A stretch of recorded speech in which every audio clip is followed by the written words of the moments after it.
Attention, attention. Can you hear me in there? Attention. I'm talking to Vincenzo's Gold Crypto Investing listeners. Coming up next in the next part of this video that I've cut off a little short to get you straight to the point and make it easier for you guys to find what videos you want to find when I have multi-coin updates, right? What I'm going to do next is on Vincenzo's Gold Crypto Investing, XRP, and the dogecoin. That's right, the once favorite, high-flying, everybody must have dogecoin will be next in my video within the next 45 minutes. Peace and love. Peace and love.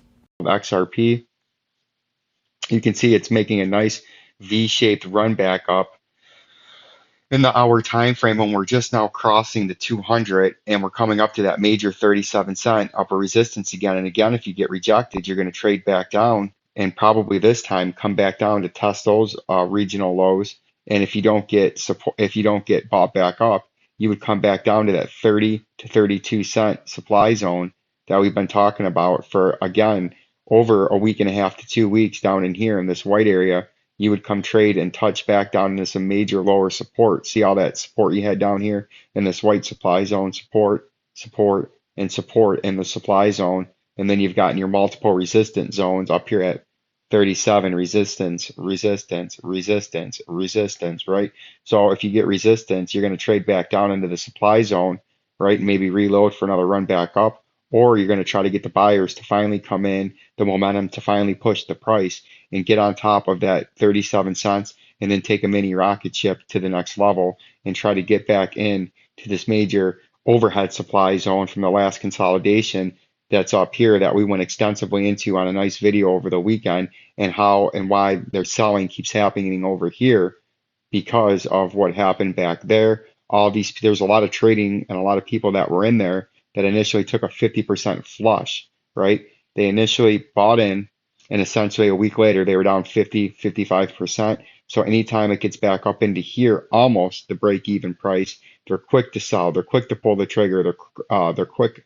They're like quick draw McGraw up here, right? They're weak hands. They have to sell. They panic, right? So if this price is going to eventually bust up to the upside and blow by all these weak hands and these quick sellers, right, and these keyboard pansies, right? It's got to have multiple rejections, because every time there's a rejection, some of these old buyers are out, and then the wall of selling gets thinner and thinner and thinner, and eventually the momentum can build as the buyers and the non-scared money and the real traders can try to drive the price up for a short-term rally and come up to major overhead resistance where you would go to your next supply zone where there's lots and lots and lots and lots of trading up here. If we zoom out, you'd have to zoom out pretty far because this has been a heavily traded range for quite some time. If we go to the daily time frame, you can see, look at all this trading up here. See this candlestick?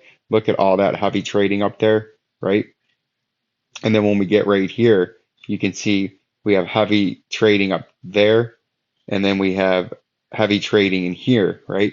So there's a lot of trading up there, and that's what you need to draw out if you're trying to get that nice big pump up that we've been maybe thinking could happen up to that 48 to 50 cents, or you're going to come back down to that supply zone and threaten to come down into that major traded area down here at 26 cents, and that would be getting awfully close to our 18 to 20 cent target that we've had for about 14 months, right? So if we get out of XRP and go into some Dogecoin, you can see Dogecoin just had a huge candle pump, right? Let's take a look at this. And this is something we were wondering if that could happen today on the last video that we're talking about. If you could get supported down here by the 200 day in the hour, 2 hour time frame, you can make a nice pump up. If you watch the last video on Doge, we drew something like that. You could be making a double top, and then you start to leak and trade and flush back down to the downside, or you're going to try to pump up and get on top of this and try to break out of the last line of defense, aka get my shit together to the shit house in orange. And this is what we're watching out for. How does this react if it continues to pump up? Does it make this little W or M or double M topping reversal pattern, or a mountain double top as I call it, right? A mini mountain double top? Or can it get on top of this and trade to the upside? Like, subscribe, and share to Vincenzo's Gold Crypto Investing. Peace and love. Peace and love.